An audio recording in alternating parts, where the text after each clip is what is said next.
Dry land is not a myth. I've seen it. Kevin Costner, Waterworld. I don't know what all the fuss is about. I saw that movie 6 times. It rules.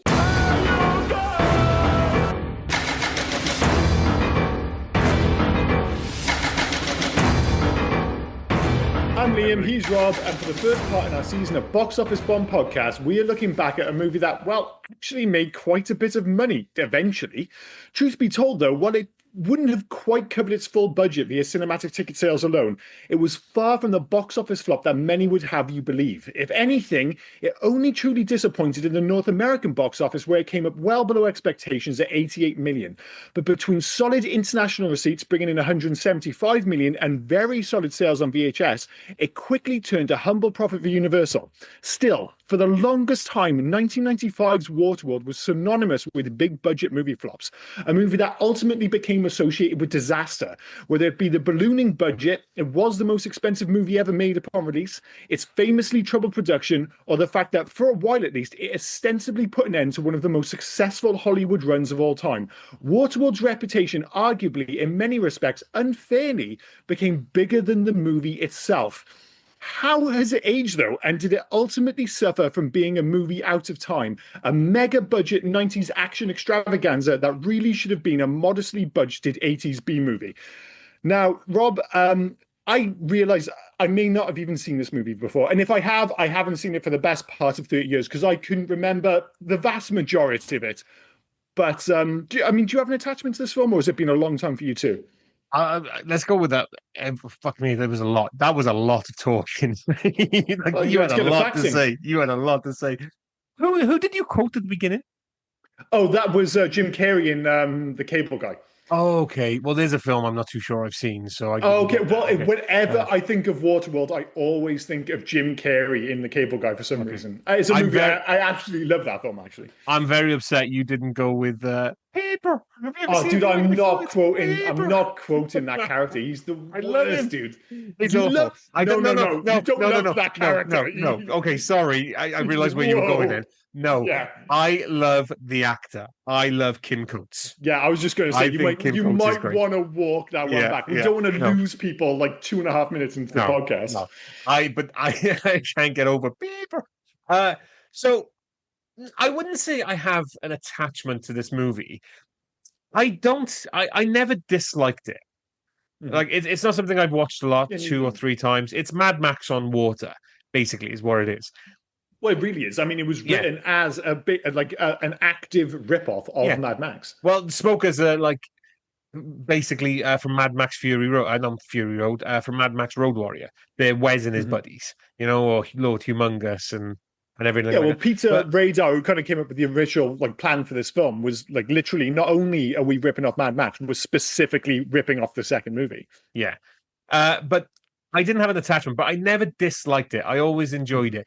I'm watching it now as an older gentleman compared to when I watched it previously, so I really enjoyed all the things he did with his boats, all the action. Now watching this film again, I have a lot of questions, and I will ask those questions as we go. I don't want to go straight into questions about how things work. Of issues with this Yes. film. No. When I say issues with this film, it's your point exactly. I actually think the film is perfectly decent as long as you don't start pulling at the thread. Yeah, which, of course, we're going to do for this podcast because it is just wait, a lot of this doesn't make sense. There's a lot of thread. Now, I ended up watching the Ulysses cut, the 3-hour film, which is funny because when we were discussing this season, we were discussing bomb season. Maybe we shouldn't call it bomb season, box office bomb season. We both have a weird and rare attachment to The Lone Ranger. Yes. So I said, maybe we should watch The Lone Ranger or think about The Lone Ranger. And you said, no, it's too long. Or maybe think about choosing it because it's too long.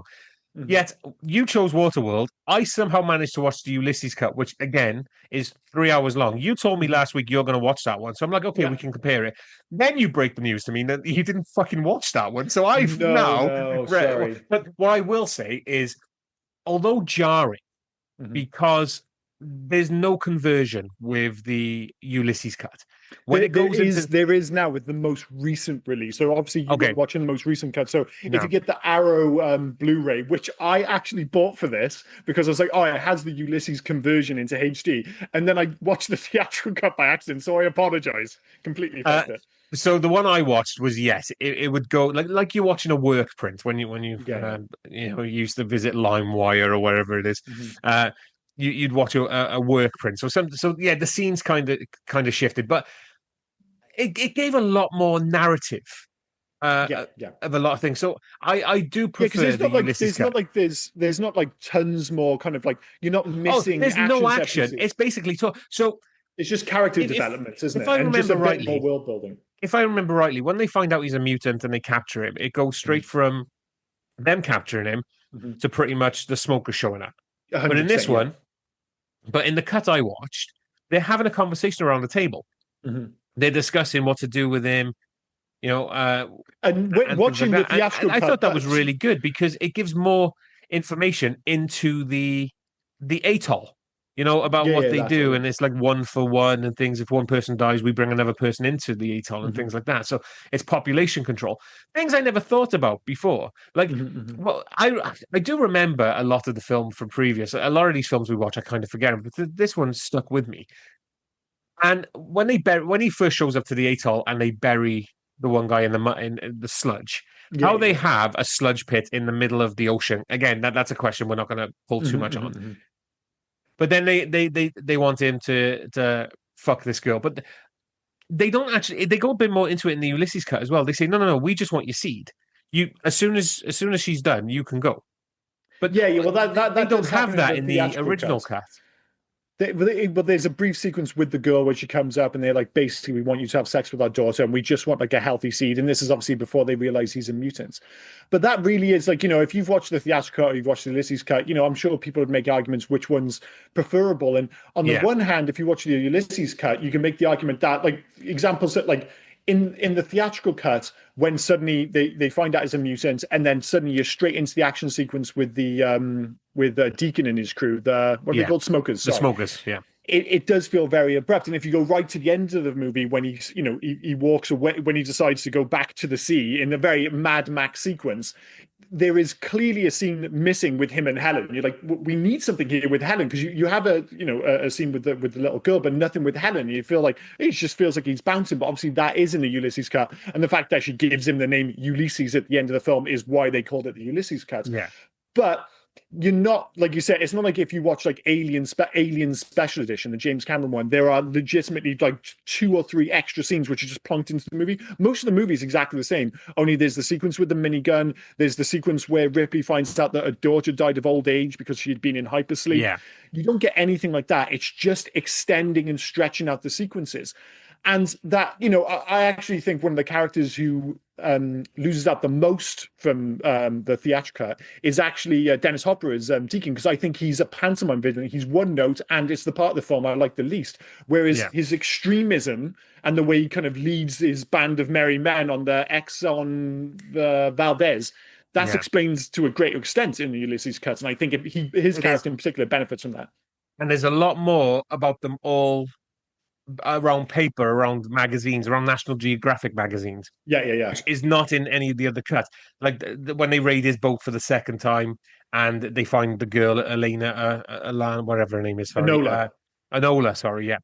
Uh, and they all find the National Geographics. Mhm. And that's hinted at as well, because that's how Mariner or Ulysses or Kevin, whatever you want to call him, that's how he realized that she has been to dry land, because everything she's drawing. Again, see Yeah. that is in the theatrical cut. You do see the National Geographic. He has that I moment don't of realization. remember it from now. But the thing is though as well, you may have seen one of the TV cuts, and that's the weirdest thing with this movie is there are actually 3 cuts. So there's the theatrical cut, there's the TV cut, which is like 117 minutes, which is slightly different. And some of it's censored, of course. Then there's the Ulysses cut, which has it all added in and it's uncensored. So it's like when we were younger and you watch these movies, it's like you might see a scene and you're just like, wait, I've never seen that sequence scene before. The And then one, if you watch on Netflix years later, that sequence isn't there. And it's largely because, and it feels quite antiquated now, but it's because of adverts. Because they want the movies to fit into certain time slots, they'll add additional footage just to stretch it out for an extra 2-3 minutes so that it works with the advert. So it fits into, say, like a 2 hour or a 3 hour slot. yeah, So you get all these bizarre cuts where it was in that version of film, but it wasn't in the version you watched on TV, the etc., and so film, on. the film that did that for me was Nightbreed. I Mhm. remember watching Nightbreed as a kid. When we watched it for the Which podcast, you've covered on the podcast in case you're I watched a interested. completely different film to what I watched as a kid. Like it Yeah, was a yeah. completely different film. Uh, you said that when they found out he was a mutant, Mhm. the gatekeeper guy who turns him away, then lets him in, then finds out he's a mutant, the one who got shot in the foot. Do you recognize Yeah. who that was? Not off the top of my head. No, I can't believe, considering it's a film I've only ever seen once, I've never seen this guy in anything else. Mhm. He's Willie Lopez from Ghost. That is deep cut in fairness. Yeah. In fairness, I have not seen Ghost in a long, But long I've seen it time. once. I've seen it once, but Willie Lopez, for some reason, sticks in my mind. I did Google it after Mhm. I said I know who that guy is, but where have I seen him from? Then I Googled Yeah, it. yeah, And yeah. yeah, he's Willie Lopez from Ghost. Yeah, that is a deep cut. I wonder how that film has aged if I went because I remember like obviously it was like a romantic movie. So when that came out in like 1990, I was 8 years old. It wasn't a film where I was exactly like, oh, I can't wait to see Ghost. But Yeah. I remember seeing when I was a bit older, I was like, this is a perfectly decent film, but I have no kind of concept of how it's aged. If I went No, back to I it, if it haven't. just felt mega 90s or something. It's come into my orbit a little bit at the moment because I recently bought my mum and my wife tickets to Ghost the musical. Oh, see, it's still in the Uh, public consciousness, yeah, yeah, which is the same with this film, which is the weirdest thing because, I mentioned at the start the whole thing. I know I had a long intro, but the reason really was because I can imagine a lot of people are like, you're doing Flopsies and you're doing Waterworld, but that movie made money. It's like that. It is weird. Like, I even mentioned the idea that it didn't totally make back its production budget. It kind of did because it's. Sorry, its production budget was 175 million, and they think the total outlay, and that means including ticket receipt, advertising, all that other nonsense is 235 million. This film still made 264 million at the global yeah. box office. And, considering its reputation, this was the ninth biggest movie of 1995. So, right, it probably didn't quite make its money back because even though it made 264, a lot of that money does go back to like the cinemas and everything else. So it's probably still just about in the red when it left cinemas. But this was a massive hit on VHS, this film. Huge hit on VHS. So it hasn't turned into a big hit, but it is a hit eventually. But it was all too late for the careers. I know obviously he's rebounded now, but I mentioned the intro. This really did put an end to one of the great No. cinematic runs. Well, it kind of did. I don't think it did. I think he could have bounced back, but then he decided to do the Postman. Postman, yeah, That's what nailed his fucking coffin for a that while. really I'm was. sorry. Like, all right, he did a This flop, you know, started but the no. This yeah, started the narrative, though. it did start it, but he could have bounced back if he would have done another Western or he would have done something. He could have Mhm. bounced back and he would have been fine. Then he decided to go. You know what? I'm going to double down and I'm going to direct and write a film that's longer than this fucking Waterworld. Yeah, And yeah, yeah. oh, yeah, and to be It's fair, I weird. It's tried The another. Postman. It's just awful. It'd be But another one I actually wouldn't mind because there are people out there who are fans of it, and my major recollection of that film isn't so much that it was bad; it was that it was it overly was long and a long. bit boring. But like you said, it was that like double header. People forget that in between those two, there was actually Tin Cup, which was a pretty big success. Tin Cup is But great. I like Tin Cup. Tin Cup's a good film, but he did from 80. So No Way Out in 87, Bull Durham in 88, Field of Dreams 89, Dancing with Wolves 1990, which for our younger listeners, it's probably easy to overlook just how important that film. Like it was a massive hit. He was the Never seen writer it. director. He won the Oscars. Everything. Absolute monster. He did Robin Hood with the director of Waterworld in 1991, JFK in 91, The Bodyguard in 92, another cultural, absolute monster in 92, A Perfect World in 93, Wyatt Earp in 94. So by 1994, and this is where everyone talks about Waterworld, but it's easy to forget that Wyatt Earp wasn't a massive flop, but it kind of got overshadowed by the success By of Tombstone. Yeah, Yeah, yeah. yeah. So Let's hold off on The Postman for a bit though, because Mhm, I've just watched a 2 hour and 57 minute film of mhm. Kevin Costner, and this again is 2 hours and 57 minutes. So let's kind of hold off on the postman for a while. I'm happy to go back and revisit it, but Oh let's no, let's no, no. wait a We little we bit. definitely need a breather. And it's Yeah, interesting, like you mentioned, the fact that this movie's 2 hours 57. It's a really interesting case because on the one hand, the Ulysses cut is seen as a definitive version of this film because it does pad out the world and it adds character development. On the other hand, I totally understand the theatrical cut because upon watching that, I was like, all right, that film's like, it's still not short. It's like 2 hours, 15 minutes long. It does not feel 2 hours, 15 minutes long. This no. movie clips along at a really impressive pace. It's got a whole bunch of genuinely impressive set pieces up until the finale, which I think shits the bed slightly. And the one thing I'll say is, even though it might technically benefit from those extra story beats, when I watched it, I was like, I genuinely enjoyed that movie for the most part. I do not need another 45 minutes of it. So it's that weird kind of like No, which like yeah, the 3 hour version might be technically the better version, but I'd prefer to watch oh, 2 hours and 15 of a slightly inferior movie. I'm glad I watched it. I'm not going to go back. Like, if I had to watch Waterworld again, I'm not going to go back and go, you know what, I need to watch the 3 hour one. I've done it now. It's fine. It's Yeah, moved on. you've had the explanation. It's Yeah. fine. It's The fine. the best character in this film Mhm. is the boat. His boat The boat's great. is, if his boat had a voice, it'd be Kit. It Yeah, has the trimaran. everything. It's Yeah, awesome. it had everything that it needed. Like, how he was able to just go underneath, or like, in because when you're on it from the top, it doesn't seem to have that much of space underneath, but Yeah, yeah. he can go underneath. That's absolutely great. And every time you need something, his boat has it. You need a fast way to get away. Oh, your sails are down. Okay, no, no, no. I've got magic. My sails go up. Uh, I need to get away from smokers who all have engines. It's okay. I have a super kite. And I love the way when you see the sails and you see his super kite and everything as well, they're hinting that he's done all this. He's made all this because it's Mhm, all mhm. stitched together. So Well, over that's time, one he's of the been things it building this. has is what makes it so cool and what makes the movie work to a certain extent. One of the big issues with this film and the toxic narrative around it was that mega budget, the fact that this was the most expensive movie of all time. And just to be clear, like this film was already budgeted at 100 million. So it was going to be expensive. But then because they decided to shoot out at sea, which the film benefits from, there was a bunch of poor design choices. A storm came in and blew the set away. It suddenly went up to 175 million. They had to like ride people back and forth to Hawaii every day because they forgot to build a toilet on the set. There's all kinds of crazy stories. But what that money does bring you when things aren't falling down is a genuine analog and tactile feel to the world, which you just don't get not only with Yeah. CG, but everything feels like legit. And in the same way, like Star Wars, like one of the reasons it was so special back in 77 was everyone's used to like these pristine, perfect versions of the future of space. And then suddenly you had this world which looked genuinely lived in. This is what this film has. And it feels like every time somebody pulls a lever, you're not just seeing, like movie magic. You're like, oh, I bet you that actually works. I bet you it does all that. And that's why his ship is just so cool. Like, excuse me, Jesus Christ, I'm going to choke to death. Um, like you mentioned earlier, there are a lot of nods to Mad Max. It's one of the issues. It's not quite as cool. Like as great as the boat is, it's not as awesome as the Pursuit Special. It just isn't. Oh, no, And no, it's his not. getup isn't quite as awesome as Mad Max's, but it still has that tactile feel, which I appreciate. Work for the setting. Like, the whole point of it is you're not having a speedboat. If he Totally. could have a speedboat, Yeah. he'd have Thunder in Paradise. Do you know? Yeah. It's basically everything it needs. It'd shoot out a jet ski if it could. But I think his getup for the most part was fine. He had the magic Not sure about the bullet earrings. wound. Well, he Yeah. had the magic bullet wound as Oh, well that in the seems to disappear at the end. lower, Yeah, just in the above the side. hip. Yeah. Classic.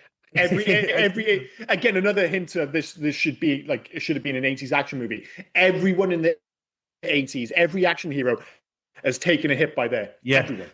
And so I was just thinking about his getup, then I thought halfway through the film he's holding his side constantly. But that healed straight away. Like, when he gets to the Totally. Ron Valdez or the whatever the ship is, the Valdez Exxon, whatever it is. And we will get to the Exxon point where Valdez. that ran aground and leaked its oil all over, but it still had Yeah, it's tanks of based on oil. a Okay, real that's ship fine. that ran Yeah, aground in 1989. Yeah, yeah. yeah. But for some reason, it still has tanks full of oil. Okay, great. Yeah, sure.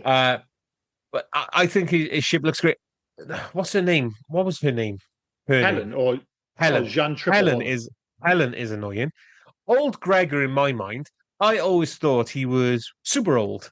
Like, growing up watching it, it's fucking Yeah, played by Michael. Oh, Michael his name a Jeter. second ago. Michael Jeter. Mi- Michael Jeter went from this to like fucking Jurassic Park 3 or wherever it was. Like, Yeah, mind you, that's why I is not remember that him from old. Jurassic Park 3. He's another character alongside that paper tit. Two characters in this film I You really leave like. paper tit alone. Dude, why? He's the worst. So there are two people in this film I particularly don't like, and it's Michael Jeter as old Gregor. Like the whole sequence with him where he like accidentally takes off and then shows up at the end as like a kind of Deus Ex Machina, just like, oh, I'm just going to save the day. And by the way, there are a few too many of those where the Mariner, who's very capable for the most part, and I really do like Kevin Costner's film. There are a few too many moments where he survives just by pure chance. Like that's Yeah. one. And then later on, when Nord gets I hate it, and I've mentioned in previous podcasts, when somebody gets the drop on the hero. I think the last movie we did where this happened a lot was The Shadow, where you're just like on 3 or 4 occasions the bad guys get the drop on him, and the only reason he survives is just by pure luck. Like Nord gets the Yeah. drop on him, and he has a shotgun, and it just by chance has run out of bullets. And it's just like, oh, so he just survived by pure luck. It's so dumb. It's like that. Nord, It's the he was height of lazy writing. Nord was annoying. His entire shtick, the stupid long hair, the Very massive 90s. the massive head, like Yeah, everything he's about got a that hell of a dude. melon on him. Yeah, everything Yeah, about he's not that my dude. favorite character, No, but he wasn't my favorite. Hey, I want to say the one thing I liked about the Ulysses cut compared to the theatrical and see whatever, mhm. whatever, is I always questioned how they were in that second makeshift atoll at the end. Oh, And you mean he's the home? Oh no, sorry, that I'm mixing that up. Sorry, yes, I know exactly Yeah. what you mean. So they're in the second makeshift atoll at the end. Yeah, Then and then it cuts to him, right, I'm gonna go get the girl. yeah, He's on a jet ski, hmm and then he gets to the ship. hmm But it's never questioned how he got the jet ski or how he knows where the atoll and then he gets to the ship. But in the hmm Ulysses cut, it is explained, and it was really good. He goes to leave, hmm 2 jet skis rock up. They well, we're going to rob you basically of everything you got. But he's actually come back, the Mariner, and he's taken them out. So he's got the hmm jet ski, and he says, "Right, I'm going to go get her. She's my friend. I'm going to go get her." And they say, "Well, how you don't know which way they came from?" And then he throws a Molotov cocktail on one of the jet skis, and it lights up the fumes. And apparently, those fumes go all the way back. That Oh, fire I trail see. Yeah, goes that makes a lot all of the way sense. back, all the way back to the ship, Mhm, mhm, mhm. to their hideout. Well, yeah, I mean, there are a lot of silly things. I mean, the fact that this is supposed to be set in the year 2500, and you know, we whether it be the theatrical cut or the Ulysses cut, you get those hints at the world that what's happened in the past, and you Yeah, get a lot more of that in the Ulysses cut. But what I do love right from the off actually is that opening with the unit. Like I think it's one of the great kind of like taking the production company and using you think of like Indiana Jones, one of the famous ones with Paramount with the yeah. mountain. This And it one goes straight into where the it Universal zooms world. in and you Yeah, see all the land masses fall yeah, below the water. I was like, that's actually pretty cool. Although immediately then you get like an idea of how gutted this film is. There are not many big budget action films which start with the leading man drinking his own piss. I'm like, yeah. wow, that is a swing to go like that is the first shot we're gonna see is your Do leading man drinking his own piss. Like, all right, cool. We're off to you the see that races. filter? You see that filter a second time, and I'm going to compare a lot now to the cut because Mhm, whether you made me watch the Ulysses cut. So now I have mhm, to confirm. Did you see a second version of that filter when he's got the girls on board and they bring their piss to him as well, and he puts it all in, and she says, No, "Why that's not not. use?" So in our version, in the Ulysses cut, again, he's put his piss into it. Mhm, And what I like is the fact that it looks like they've pissed into a cup, poured the cup in, and then put that cup directly under. mhm, mhm. So they haven't cleaned it out. They've just put that cup out. They're not But being overly fussy, that's for sure. those two bring their piss as well. Mhm, And he filters out. And she says, "Why not use sea hydro?" And he mhm, says something along the lines of salt is harder on the filters. mhm, mhm. So they've kind of explained why he's pissing in the filter and not using seawater. So that was a decent little explanation. The other one I wanted to get, and this Again, hopefully, I would argue that comes under when a movie's 40 minutes longer, it's just like, it's okay. yeah. It can probably be cut, but it's fine. Did you recognize Jack Black in this film? Yeah, he pops up in the background very sneakily, doesn't he? Okay, so he pops up in the background. So where does Yeah, he yeah. pop up in the background for you? I can't like it's such a small moment. I think it's maybe once or twice. He just kind of like he's just there in the background. It's so kind of unimportant that I couldn't tell you exactly what scene it was. No, and I get because that's how I knew it as well. Hmm Fucking hell, dude! In the other cut, hmm if you find out he's not in the background, he was the pilot of the plane. When his friends get when they shoot the gunner through the stomach, Yeah, yeah, yeah. Jack Black is the pilot who Oh, shoots I didn't the notice thing. that. Because no, neither did I, and that's in your cut as well. But the Mm-hmm. reason why you don't notice it is because he's wearing goggles, he's got a blacked up Yeah, yeah, face, yeah, from the gas, from the yeah, yeah. petrol fumes and all that. But in the again Ulysses cut, Mm-hmm. they take the pilot to meet Deacon. Mm-hmm, mm-hmm, And mm-hmm. Deacon says, "Oh, he was by here," and he says to Deacon, "Oh, this is how they were able to get to that other makeshift atoll to set up the trap." Yeah, yeah, yeah. Because he says they were on this course. This is where we saw them. Mm-hmm, They mm-hmm. kill Bobby. Oh, they kill Bob. So Jack Black's in the background just screaming Bobby or whatever the guy's name was, the gunner. Very strange. So again, it's Jack Black. So he did get lines, but they cut him out. They come out of the film. Yeah, I mean, I actually think that's one of the better set pieces in the movie, and it's easy to forget every yeah. so often. Like, there's one or two moments where the technology of the time brushes up against like the special effects, and it is interesting because it's 1995, so it's at that period where some people are going all in on like the addition of CG, other people are, and this film is very much in the latter camp. And there are like the bit when he swims down, a scene I'd totally forgotten about, when he swims down to the underwater city. That sequence, like, to me, feels like the abyss, or even to a certain extent Batman Forever, where you can see it's all done practically. There's no actual CG I like there, that scene. Yeah, It's I got quite its like moments, that. but I like that. That's they swim down to Denver. Apparently that's Denver. Oh, it's Denver. Okay, fair enough. Yeah. I didn't So wasn't where else it was, yeah, but like but that's a it's quite great an set old. piece. Oh no, it's an amazing Yeah. set piece, but it kind of looks its age to a certain extent. And the same with some of the. I think the finale is actually the weakest set piece in the film. What, But if you before you take say that, that, what part of the finale? Sorry to interrupt, because I want to talk about the finale as well. What part of the finale do you think is weak? When you say finale, it kind of splits into two pieces for me. oh yeah, I'm not talking about the bit at Mount Everest. I'm talking about No, no, no, the no, no, stuff no, on the not the Mount Exxon Everest. No, no, Valdez. that's not the part. I'm on about the. There's two parts of the Exxon Valdez. Yeah, yeah, There's the part after he drops the flare in.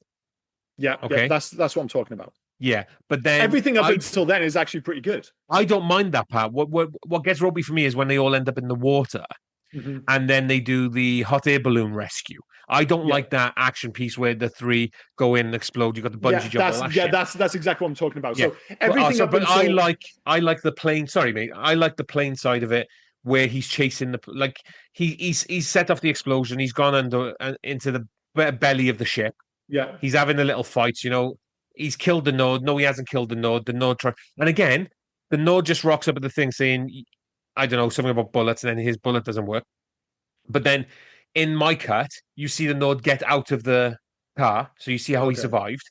And You then I don't need did that like because it's so no, it's I so see, yeah, I obvious. get it. Yeah, yeah, it's so But obvious. I did like, even though it's so impractical, the anchor rescue or the grappling rescue where he slides down, he's racing the plane. I like that. This is where Compare right, that to the bungee jump. that I have a different issue with. So if we're going to deal with the end of the film now, let's go for it. So everything up until when he drops the flare, and let's be clear, this is like one of the first times in the movie where I think you're having like a proper interaction between the Mariner and Deacon. They have one brief kind of back and forth on the ship when he kind of gets the drop, and when they actually go down to Colorado, I think you said it was, and they come back up and they're there. Yeah, Denver, Colorado. Yeah, so sorry. when they come back up and he's there, and they have like a brief back and forth, but you're expecting this big showdown, and you do kind of get that, but he's miles away, which is kind of annoying, but it is what it is. But when he drops the flare, I thought that was amazing. I like the sequence when he's actually getting into the ship and he's doing his whole like Splinter Cell thing. And there's a great sequence. I mean, it's pretty dark stuff when he like kills the two guys by just holding them underwater until they drown. I'm like, it's pretty gangster. But then everything after that, one, the explosions don't look totally convincing.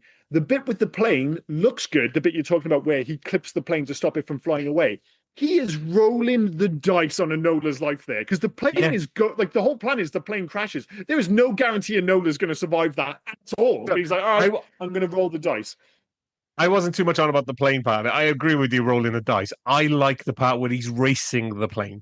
Like he has the grip strength of a god because he is like, and he must have, I don't know, vision, the 40-40, because he was able to shoot that crossbow, hook it round, but then as he's hooked the grappling part and he's like zip lining down, I thought that looked great. The wide shot, that's what I mean. That looks really that good. shot, I think when he's racing and he does that, I all think that it's stuff great. looks really good. And But then like, after he manages to hook it up directly to the grappling hook, and then yeah, takes the fucking landing gear off. Yeah, that's a bit ropey. Yeah, well, that Yeah, bit though, I still thought it looked great because it all looked very practical. It was a daring decision to say the least because I was like, he could have easily killed Enola, but it's like it still looked cool. So everything up until this point, I'm totally on board with it. I totally agree with you. The bit when he kind of like zip lines across, I'm like, that all looks great. You get the proper hero moment. I'm all on board.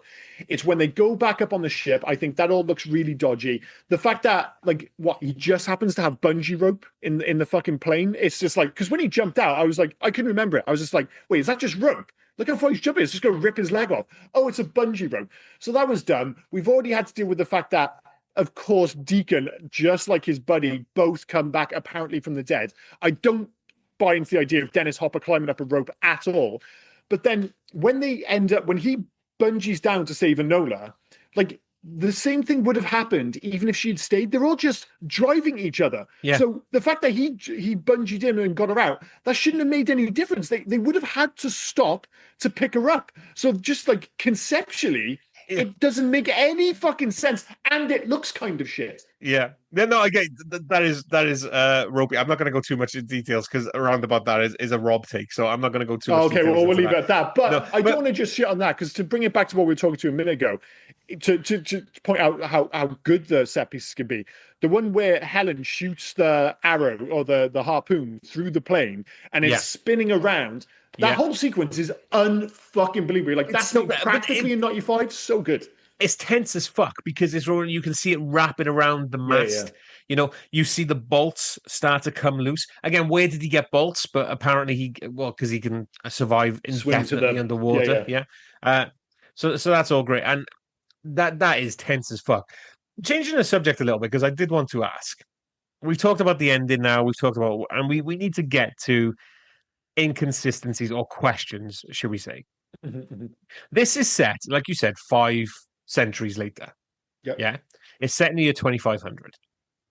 Polar ice caps have melted. Now humanity lives on top of the water. But are we saying that it's been 500 years since the ice caps melted, or did the ice caps melt 10 years ago? Because I have to ask, if it's 500 years, which we have to assume it is.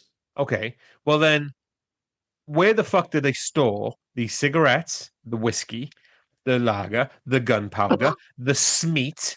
Because I love that. It wasn't spam, it was a can of smeat. That's what I mean. It doesn't make any sense because it's it doesn't, because where would they store all that? And every time Deacon put a cigarette in his mouth, it didn't look like he had any tobacco in. It just looked like an empty fucking shell. Well, the tobacco would be totally dried out. That's what I mean. And fucking light the fluid for all your Zippos. Everyone's smoking. Everyone has to have a lighter.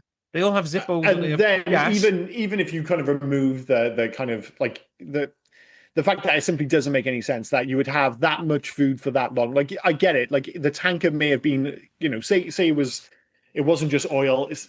All I can think is that they've come across other ships and they were storage ships and they found all this food and they've hoarded it. That's all I can think. It's not explained, so you've got to really take a leap of faith. But even if that was the case, how long do cigarettes last? Well, that doesn't make any sense in the first instance. Like you said, what are they lighting it with?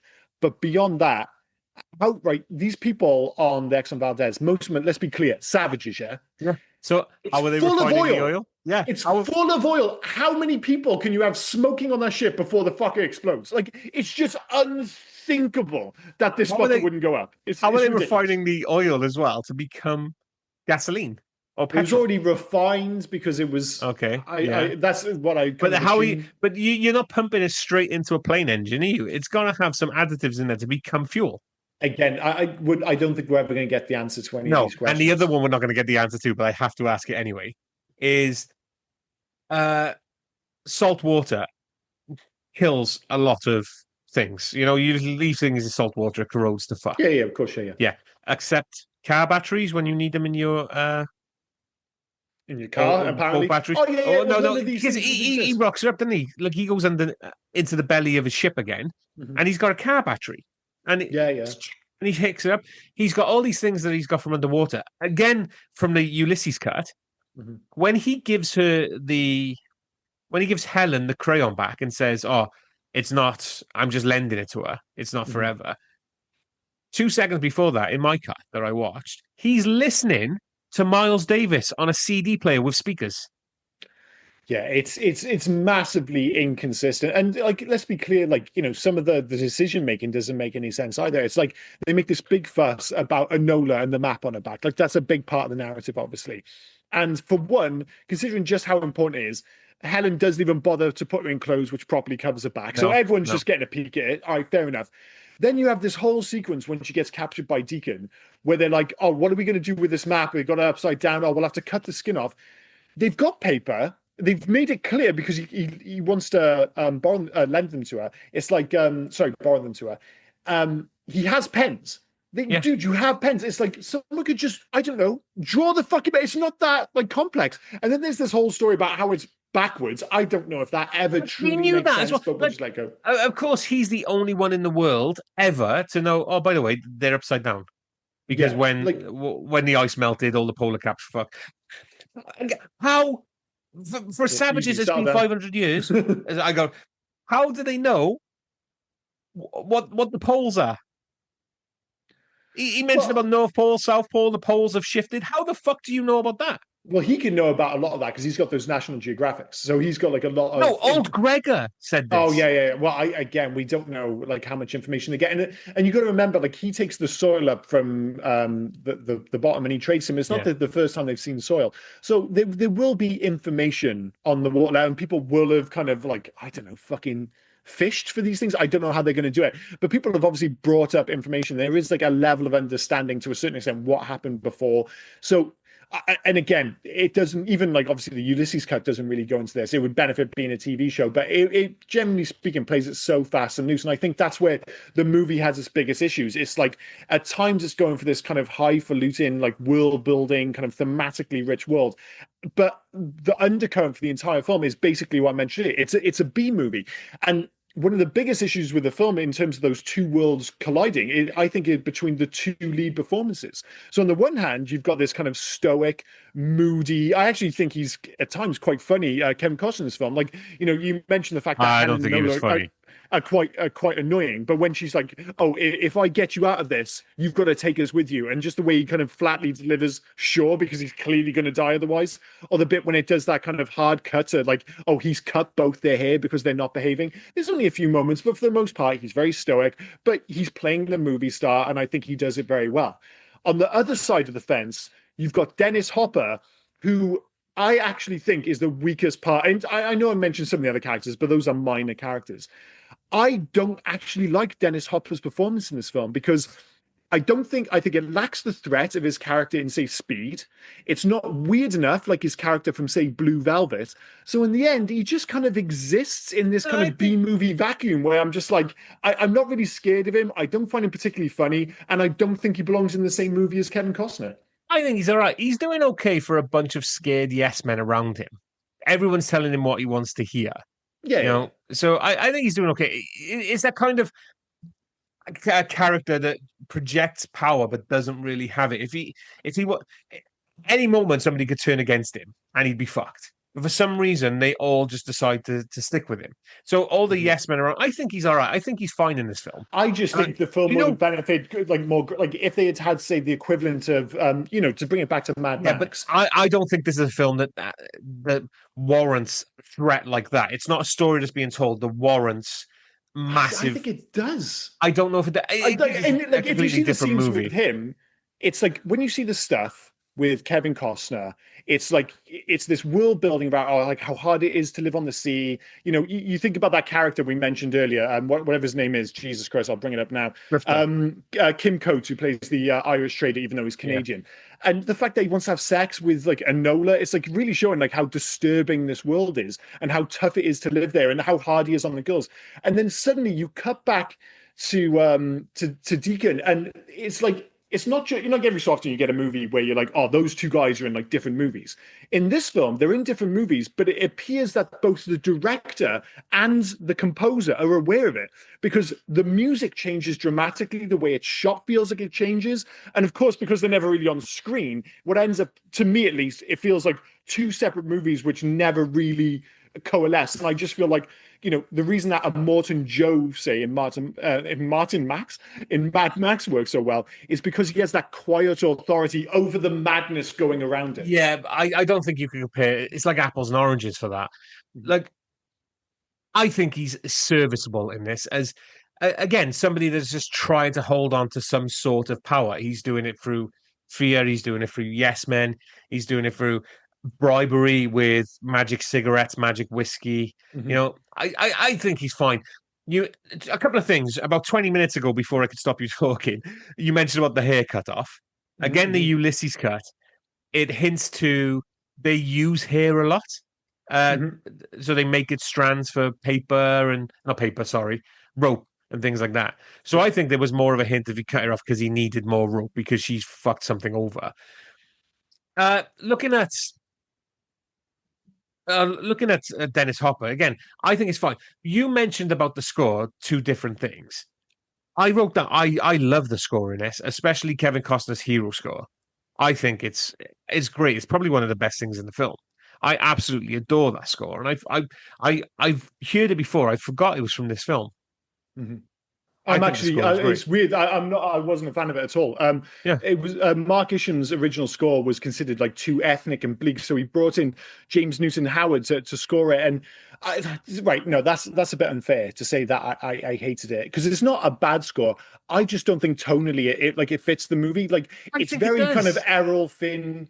Robin Hood style, and especially the movie, the Kevin Costner part of this film, I just feel like it's a different movie to But I that. think that's what you get. You're getting the swashbuckling side of it as well. I think we've looked at two, like this film in two different ways, which is I fine. think so. Yeah, yeah, But yeah. yeah, but like I said, I had fun with this film, and Hmm. I wouldn't say, like I said, I'm not going to go out and rush to watch it again or things like that. Hmm. But I do think that the score really sold the heroicness of Costner. And the Smokers theme, I thought that it hit harder than it has any right to. I thought it was really good. There were just a I few moments question, when the score I just found it a little bit jarring, and like you said, that comes down to personal taste, and it's not like it's far from like a deal breaker for the film. Like I yeah, perfectly enjoyed this film. It was just like one of those weird choices, and a part of it is like you say, what your expectations for the film are. Like you mentioned the fact that you found Dennis Hopper perfectly enjoyable, and you won't be the only one who says that. A lot of people like his performance in this film. I found it slightly jarring, and maybe I that mean, kind to of be links fair, into the score. So. you've got previous because you were really really upset with Steve Gutenberg, and I still can't see why. But That was no, there's a different issue. That wasn't the writers or the directors. That was just him being miscast. I don't think he's even particularly miscast. I just think the performances out of line. And all I can think is that they've looked at whether it be Mad Max or even something like, this isn't a million miles away from 1989's Batman. So they're yeah, thinking, oh, Jack Nicholson, like swing for the fences. And obviously, they basically looked at speed and gone like, oh, we want that guy. And I just think something a little bit more nuanced. Like, you know, when you're suddenly having a sequence where his eyes falling out, it's really played for kind of like bawdy comedy, and I'm like, to me at least, it just doesn't sit naturally with the rest of the film. And I don't despise sounds it all in right. and of itself. It was just, I just think tonally, it was just ill fit into the rest of the film. But like I said, minor issues with an otherwise like perfectly decent movie. I do have to ask about the film as well. The world, sorry, should I say? Mhm. Everybody's on water. Shouldn't you see like the most people you see are the smokers in the Exxon Mhm. Valdez? Shouldn't you see more traders, more people floating through the water, more and again, I'm not too sure. I keep mentioning a lot. I'm not too sure if this was in your cut, but there is a mention of Dennis Hopper saying, "Oh, I miss these raids on the atolls. Like I miss Mhm. these. Um, why don't we do this?" And he says, "Because you took them all down. So Yeah, you've yeah. you've taken so." I don't know if you had that, but I can't remember if you would But have the had thing that. But is, I though, had that. But why? it can only be so far, though, in terms of like you never get really an idea for how far they've traveled. No, Although no, and saying that's what that, I'm at the saying. end of the But film, I like don't you think they. mentioned, they went down to Colorado. The end of the film is at like fucking Mount Everest in Yeah, Nepal. That's a fair old distance. but they traveled days by that point, then Yeah, didn't they? yeah, of Because course, yeah. but there's a couple of questions there. So the other one is being the so they've taken out the atolls. You don't know how far they've traveled because no matter how far they've traveled, they're still pretty close to wherever the Exxon Valdez is because they need to go and come back for petrol for their Mhm, mhm. machines, for their boats. You know, Gregor seems to be floating around, but he's found them because they lit a fire on the boat. But they've made their own little atoll again somewhere Mhm. else. You know, and you're telling me that people have gone around like dry land's not hidden. Somebody should have found it by now by just, and I know people did find it because people were Well, living on there, yeah, but well, then I guess the somebody's going to big part of sail. It's like what I mean is there's not unsailable waters in no, this. no, but one of the things that I guess is never explained, which would kind of go a long way towards this, I suppose, is how many people have survived. Like that's one of the big questions. Like Yeah, there are loads, like there are hints at this larger world. Like you said, like to my mind, it's just like, well, if the peak of Mount Everest is at what you think somebody would have spotted it, and especially as we get into the point where clearly there are flying vehicles in this world, you think like somebody would have spotted it. And just to be clear, considering how much of Mount Everest is actually out of the water, there would be other peaks in Nepal which would also be out of the water, but yeah, that's besides the point.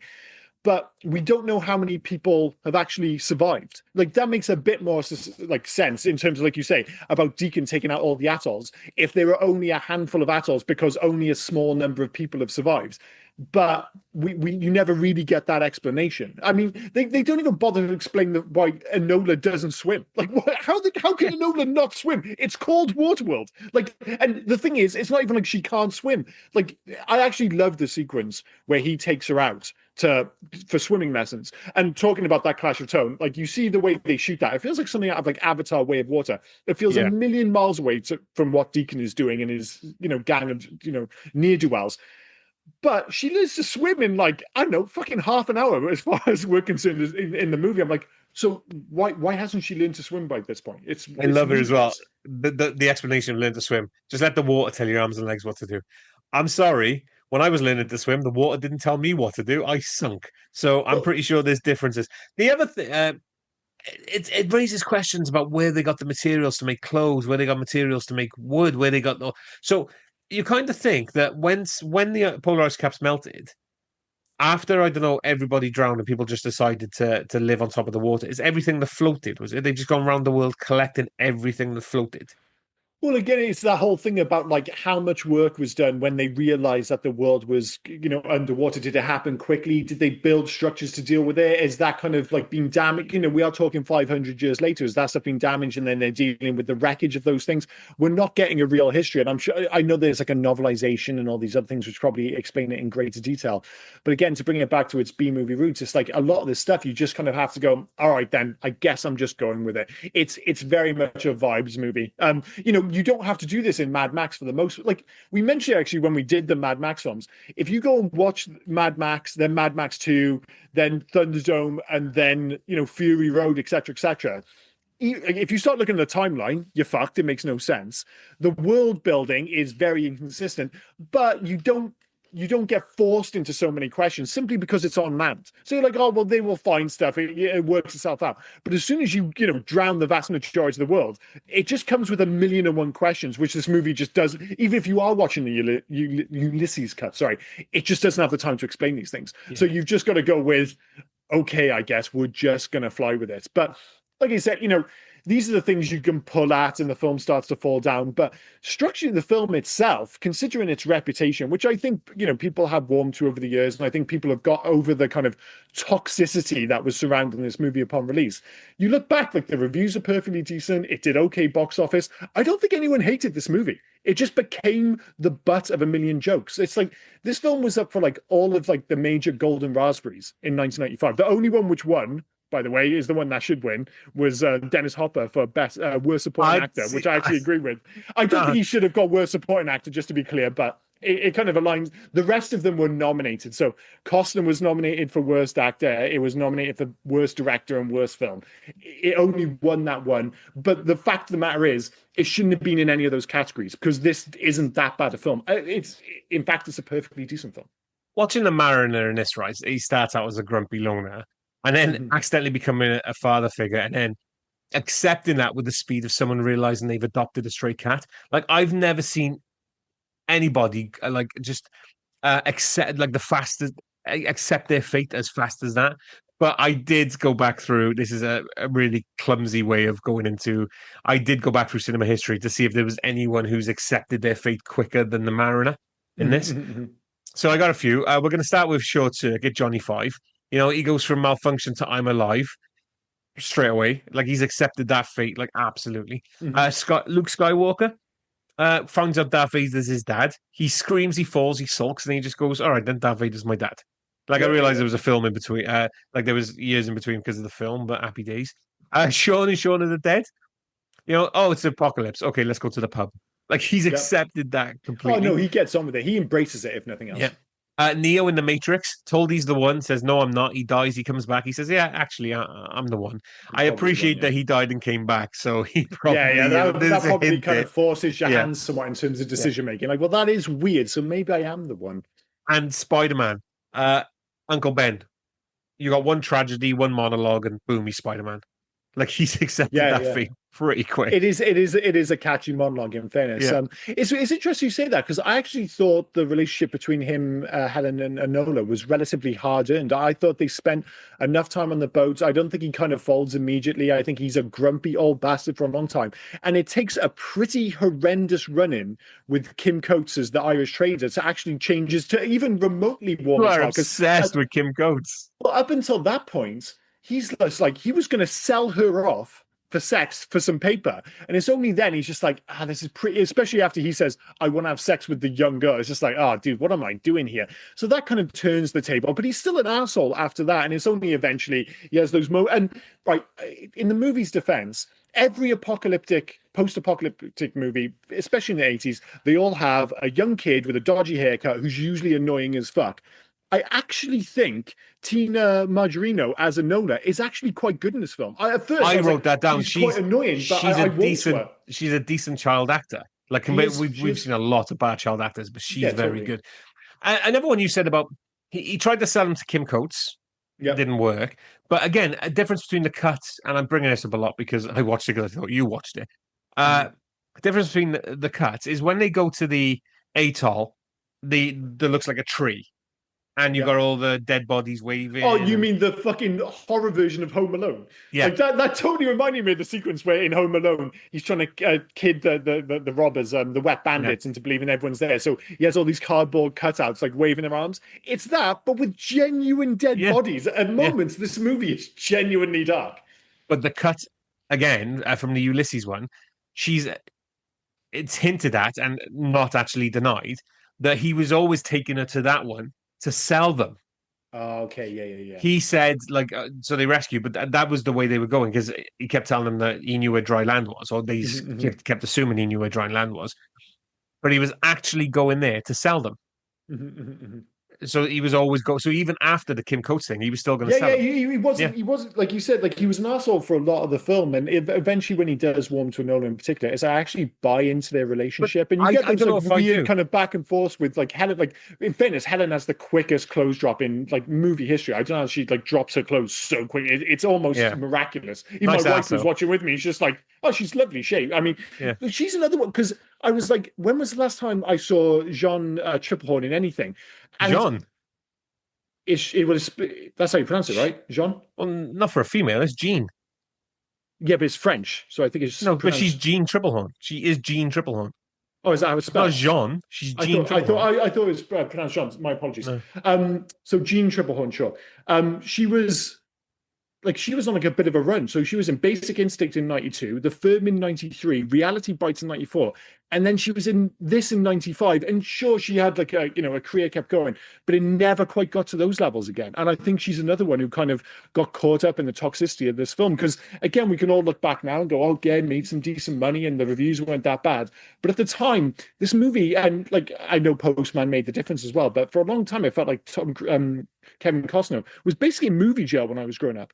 And Yeah. it wasn't truly until Open Range, a movie we both loved in 2003, which felt like a proper comeback for him. He'd been in movies Western, in told you. between, but it totally felt like, considering he was as big a movie star as he was when we were growing up, it felt like, for all intents and purposes, he kind of fell off the edge of the world. Like he was in movies, but he, like, all of a sudden, you had this massive movie star. Oh, he's not a movie star anymore. It's done. And then it was like 2003, and he kind of built his career back up again. But yeah, I just don't think she ever quite recovered. No.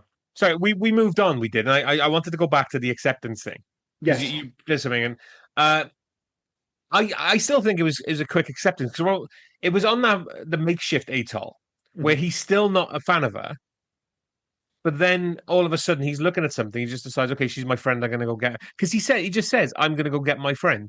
It goes from I don't like her, I don't like her, I don't like her to okay, yeah, I'm gonna get her now. She's my. It was again in a Ulysses cut. It was something he looked at. I can't remember what it was. So I thought it was Uh, maybe in like the subtlety of his performance. no, I I just thought it think was there where you just thought he's still acting like a dick, but like for like 10 minutes, 15 minutes of the film, you're just like, oh, he's clearly warming to it a little I bit. don't think there was any warming. Even when he taught her to swim, it just felt like at any point he's going to leave her to drown.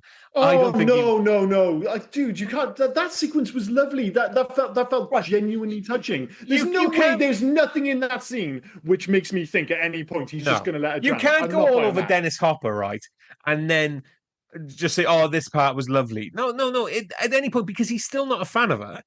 I Oh, still no, think at any I point he think could by have just. that point it's I'm not quite saying. clear that he's I'm not attached. saying he would leave her drown, but I'm saying you still have that hint that maybe, like, if Oh she no, does the wrong thing, I mean, fair enough. Like I I said, don't just think he warmed to difference her. of opinion. That's fine. I Yeah. think by that sequence, I don't even think it's subtle anymore. I think it's clear as day that he's warmed to her by the time he's teaching her to swim. I like that's exactly what the whole sequence is all about. Like Helen waking up and looking over and being surprised to see him teaching her how to swim. The way they shoot it, like the sequences underwater, it's like it's not in a, like it's going to sound lame, but it's the most, dare I say, magical scene in the film. Kind of, it's certainly the most whimsical and certainly the most heartfelt sequence in the film by like a country mile. I'm But not saying it's you know, not easily. heartfelt, but you still have the feeling that he could just let her go at any minute. Go back to Jean Tripplehorn. Do you know who she's married to? No. Leland Orser, who you would know the face if you don't know the name. But do you remember Alien Resurrection? You know, your favorite alien. Oh yeah, of course, that great movie, of course. Uh, the one of the guys that's rescued from deep sleep who keeps Mhm. screaming, "What's inside me?" Remember that Oh guy? yeah. I remember that guy. That's Yeah. Leland Orser. Oh, okay. Yeah, so and I they're in a film together. I don't know if you've ever seen this film. Very Bad Things. No, I have heard of it, but I've never seen it. I really enjoyed Very Bad. Do you know what? That Mhm. was 1998. We might have to watch that on this because that came out of nowhere for me as well. Christian Slater, Daniel Stern. It's all like and John Mhm. Favreau. It's all a weird like cover up of a murder, but we're all best friends comedy thing. I thought it was Yeah. really good. I only ever Very saw it once, but bad things. Yeah. Very So I Bad just want to check Things. the poster just to. No, I did see that with Cameron Diaz. No, I Yeah, totally saw that. yeah, Yeah. It's very, very 90s. Like the way it's shot and everything. It's not a bad yeah, film from what I recall, but I've not seen it for a very long time, in fairness. It's one of those films which has kind of been like relegated to the annals of history in many respects. yeah, I suspect a yeah. lot of people quite enjoyed it, but I'd be amazed to see like that just pop up on TV. Maybe it pops up on something like Tubi. That's where these films get their like renaissances, don't they? Everyone's doing, oh, did you see, very bad things on Tubi? It's just bizarre. I might have a look at. I'll plug it. I use an app called Just Watch, which is it when we're Mhm. looking at these films. Just Watch tells you where all these films are. Like it's Oh just yeah, if you can actually watch them or not, yeah, of course. yeah. And I found out that there's a film on like that we're going to be able to watch. Mhm. We have to rent it, so we're going to do it at some point. Very Bad Things, yeah, you can rent for like £2.50 on YouTube. Okay. It's on Prime. It's on Apple TV. But I thought it might have ended up on Pluto or something. Oh, Surf Surf Ninjas, Ninjas of is now course. available in the UK. Oh So at wow, some point we'll it's watch. only a matter of time before we watch Yeah, fucking Surf Ninjas. Jesus Christ. Is there anything else you want to cover about this film before we moved on to well, no, not favorite scene. Rob Take. What's the next prop take? Yeah, well, I don't know. I say that we didn't really mention the fact that they end up like. Did you enjoy like the ending? Because I know it's extended the Ulysses cut when they go back to when they take Enola back to So Everest and they I find haven't her mentioned. parents Yeah, and stuff. I haven't mentioned the ending because that's in one of my comments coming up. So I Okay, that's well why I haven't let's mentioned just the move Everest on then. scenes. Should we Yeah, just go straight to Rob's take then? yeah. I got a couple. We've already mentioned the Eternal Cigarette and the Immortal Car batteries. We've kind of mentioned this one as well, but I'll go a bit more. But I called it the rope of destiny. The mariner somehow has a rope that is the perfect length to bungee Enola back to safety. Not too long, not too short. It's Goldilocks physics at its best, but it's not, and it's apparently it's elastic as well. I mean, that thing should have ripped his leg off like a wishbone. The way he Well, tied it it's as well, it has to be a bungee cord. So yeah. yeah, it's not But it only wasn't a a conveniently placed bungee cord, but it's a perfectly like it's not even perfect long. Like he has to rely on Helen tying it to the yeah. right extent. It's just like he just jumps off. It's like, oh yeah, tie this for me. Hope this works. Like I said, the ending of this film quite poor. And the way he ties it around his leg as well looks like he'd come loose during gravity. Yeah, But yeah. even if it did, like you said, it rip his leg off like a wishbone. It's ridiculous. It Yeah, really, and it's really such a shame annoyed because me. you think back to the start of the film, which bring it back to Mad Max is very instead of uh Mad Max Thunderdome, like he goes into Bardstown, he gets kind of embroiled in this in all these shenanigans. It's the same thing, only with an atoll kind of thing. Um, it's like the action sequence there where the smokers attack the atoll. It's like all that stuff looks great. You get the action sequence later on where you get the jet skis. All that looks good, and it's just kind of undone by like the ending is just.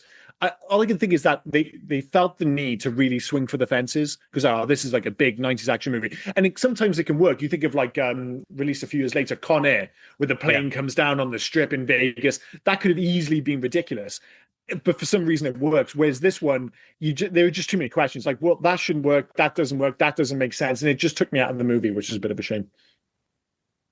Makes sense? So I'm just agreeing with your Rob take, basically. Yeah. Right, moving Any on. others? Oh, No, okay, no, no. favorites. We've covered most of them. We've covered most of them. Well, you're not going to like my favorite scene because I was going to say learning to swim scene is actually quite touching.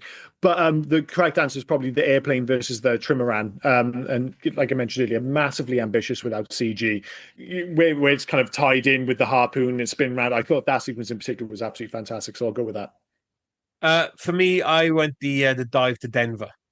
You know, the Mariner dragging Helen into the drowned ruins like it's the world's most traumatic city tour.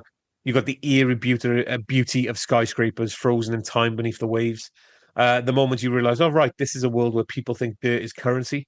The Mariner casually holding his breath for 6 minutes because gills is perfect plot armor. You know, he's Yep. just absolutely Wait, fine. yeah, you can just breathe Yeah. underwater. It's fine. Uh, Helen's face doing that universal expression for I regret every decision that led me here. Now, it's the only movie where a romantic sightseeing trip is just a climate change with mood lighting. But I thought it looked Yep. really, thought it looked beautiful. Uh, I thought it looked Pity pretty was good. ruined. Yeah, Sorry, Pity go was for it. ruined, but there was pity. It was ruined by the learning to swim scene just a couple of scenes before. But Oh, you're not a fan of that. But the thing is, I like that sequence, but what it did remind me of was The Abyss, is the obvious one. And yeah, then you start thinking, as perfectly decent as Kevin Reynolds was this film, you're just like, it's so big, the budget's so massive. You're just like, imagine if James Cameron had directed this movie. You're just like, it's a better movie. It's like if you needed a director to kind of grapple with this movie, to grapple with the scale of it, and even working on Sea, it's like he did that exact same thing just 2 years later, worked in the same construct, where it's basically a controlled area of the sea on the coast of Hawaii. He did something very similar for Titanic, and you're just like, this is a perfectly good film. If you want to make a very good version of this film, you get James Cameron in, and oh, I I think mean, that sequence in particular is probably a bit better. I, But I I, like that sequence though.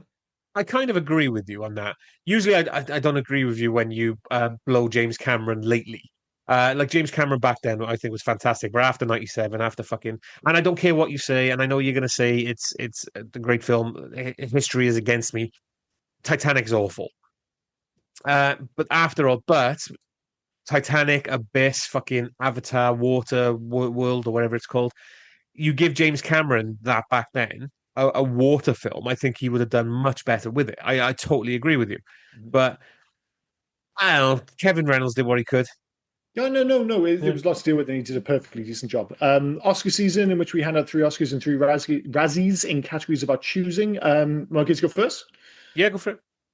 The Oscar for grumpiest leading man performance goes to Kevin Costner. I mean, he really does stick with it, even towards the end. Where he does warm to the characters. He remains a bit of a miserable bastard all the way through the film, and I think you have to have a certain level of kind of leading man charisma to get away with that, which I think he does. Yeah. The Oscar for fastest undressing goes to Jean. I think you said it was. I thought it was Jean. Triple Horn is Helen. I still don't quite know how that dress just fell down as quickly as it did. Because And the because of material. They don't material. have material. It's all fucking fraying and everything. One loose thread is gonna. It felt very. It just felt like. I mean, it was skillful. It felt like a kind of costume change at the Oscars. Funny enough, the Oscar for greatest commitment to smoking in a dangerous location goes to everyone on board the Exxon Valdez. I mentioned it earlier. It's ludicrous how that ship didn't go up years ago. Uh for me, best amphibious anti-hero of zero social skills goes to the Mariner. Half man, half fish, all grump. He communicates exclusively in threats, shrugs, and reluctant heroism. He accidentally becomes a dad despite clearly wanting to live alone on a raft forever. Uh, number two, the Oscar for the best child who knows too much goes to Enola.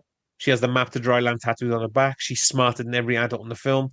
She survives purely through plot immunity and stubborn optimism. Yeah, yeah. And number three, the Oscar for the best floating Mad Max energy goes to The Smokers. Jet skis, leather, cigarettes, and Dennis Hopper, powered entirely by spite and stolen petrol. The most committed eco-villains in cinema. I mean, they'd go down well with Captain Planet, I think. Well, I like the idea almost that this could be like a spin-off of Mad Max. And I have heard this movie described as wet Mad Max, which I find very charming. Yeah. But this idea that, most kind of land masses are underwater with the exception of parts of Australia. And, they're just kind of, ticking along. Or, it's set in the past that things, kind of, because obviously Mad Max, the timeline is pretty inconsistent, but it's all set between kind of 1986 and 2001 or some nonsense like that anyway. And it's just like, this could be, the future of that universe, which I quite like. But maybe that's a bit of a stretch. Who knows? Yeah. In terms of Razzies, the Razzie for Worst Supporting Actor goes to Dennis Hopper. I know you're a bigger fan of him. And listen, I'm not going to try and talk anyone down if they're a big fan of him in this film. I just don't think he particularly fits the movie, and I just don't think it's a particularly great Dennis Hopper performance. I really like Dennis Hopper, like I said, Blue Velvet, Speed, a whole bunch, Easy Rider if you want to go way, way back. But yeah, I just never really buy the Deacon in this film as a threat or as, I don't know, even a particularly interesting character, sadly. The Razzie for horribly bombastic finale to an otherwise solid action movie goes to everything that happens on the Exxon Valdez, or specifically everything that happens on the Exxon Valdez after he drops the flare into the oil. We mentioned it earlier. Yeah. A lot of that stuff is actually really good. It just goes off the rail afterwards. And the Razzie for most universally unpleasant character in a big budget family movie goes to Kim Coates' Irish Trader, who is genuine. Like, I hate his performance. I hate the delivery. I hate the way his character's written, which is supposed to dislike in fairness, but I found him a particularly tough watch. I mean, you can hate everything, but you can't hate paper. Oh, I really can. I really can. Paper. I can't stop doing it. The Razzie for the worst long-term planning goes to Humanity. Built floating cities, but they forgot sunscreen. Yeah. There's no shade in that. So, the Razzie for the most questionable parenting goes to Helen. Brings a child onto a boat with a man who literally tried to sell her. Immediately trusts him with life or death decisions, and she gives off peak "I can fix him" energy. Little bit, yeah. I think maybe that you actually need Helen and Enola to be dicks to a certain extent for you to remain kind of on the side of the Mariner. Because if they're really nice and the Mariner is just a knobhead the whole film, even for a movie star as kind of charismatic as Kevin Costner, that might be a bit too much of a stretch. But you have these moments in the film where, he's being a dick, but you're just like, she is annoying though, isn't she? She shows up on his right. It's like someone showing up in your car, you give them a lift, and then they start fucking around with your seat and your stereo. And you're like, what the fuck is going on here, guys? I'd throw overboard as well. And number three, the Razzie for the least believable physics goes to The Rope Rescue. Yeah. The Mariner is exactly the right length of rope to bungee Enola back to safety. It's clearly elastic. His legs should have detached and flown into the horizon like a trebuchet projectile. Yeah, no, that is the correct answer. That sequence is like, in a film which I'll defend for the most part, that sequence is just bad. It's just really, really bad. Any alternative titles for this film? Yeah, he says. Not Yeah, remembering if he question said mark. it there. I'm Ron Burgundy. Argentina, Waterworld / Waterworld. Oh, okay. Seems a bit much, but sure. Yeah. Brazil, Waterworld, The Secret of the Waters.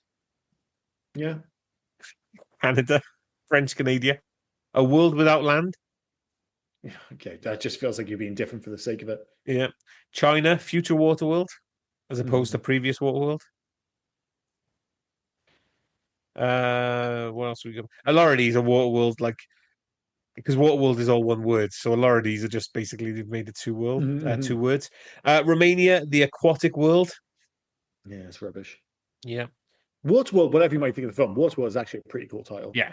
Oh, and Uzbekistan, World of Water. That's basically it. Is the bride? Sorry, Slovenia, A Sunken World. Oh, okay, fair enough. I don't think I was supposed to mention it earlier, Nick. I just kind of went off on a bit of a rant, but is the Waterworld ride in Hollywood Studios? That's just called Waterworld, isn't it? It's got no fancy. I believe so. That's still going strong. Like, I think it's because you mentioned earlier about like certain films still, but Ghost, that was it. You mentioned how Ghost was still in the popular consciousness. This film is still in the popular consciousness because that ride has been in constant use for the past 31 years. In fact, it was under like they were doing repairs to it and like improving it just this year. So I think it's due to reopen, I think later this month. But it's just like for the longest time, everyone's like, "Oh, I'm not first on the Waterworld movie," but everyone loves the Waterworld show at Hollywood Studios. Oh, it's called Waterworld: A Live Sea War Spectacular. Oh, okay, there we Yeah, go. I thought maybe I had a longer name, but I just couldn't but remember. I mean, you say about it holding on. Mhm, It opened in 1995. The second opening being April 2017. That was in Hollywood Universal Studios. mhm. Then it opened in Universal Studios Japan in 2001, but then it reopened That's again in bonkers, isn't 2018. it? The Yeah. fact that it opened that late. It's No, like, dude, you dude, get it if they're like, oh, we're creating this right to dude. coincide with the film. Sorry, I got to interrupt you. You can say that sentence when I finish the fourth one because you will be shocked. Yeah, yeah. Universal Studios Singapore, it opened in March 2010. Amazing. Universal Studios Beijing, September 21. It's just it just this movie lives on as a like a performative show in Universal Studios all around the world as a stunt show. Basically, that's what it is now. Yeah. You know, like I went to see the Indiana Jones show when I was in Disney World, Florida, and it's really good. And they still have it, and you're like, of course, because it's Indiana Jones, and everyone loves Indiana Jones. The idea that famous, and I'm using air quotes, flop Waterworld would have this right. Like, I get the whole like Universal went all in 1995, and then it's like, oh well, it turned out the show's pretty good. We'll just keep it going. The idea of like opening a new Waterworld show in like 2020, whatever it was, that is absolutely ludicrous. But it goes to Yeah. show how kind of relentlessly popular it is, or how I mean, strong the core concept of this film is. so I was going to mention Indiana Jones. I've never seen it. I've never been to Disney World, but I was going to mention that as well. But you think, okay, well, that makes sense because there's been 5 movies, there's been TV shows, Yeah, yeah. there's been video games. You're still living the Indiana Jones life. And even if you weren't, like, even right, say it stopped with the third film in 1989, you could still understand it now because they're universally beloved movies. Yeah, Like, but we'll defend this movie. Waterworld is not a universally that's what I beloved mean. film. Indiana Jones still comes on every Christmas. BBC Yeah, One yeah, yeah. plays all 3 over Christmas for some reason all the time.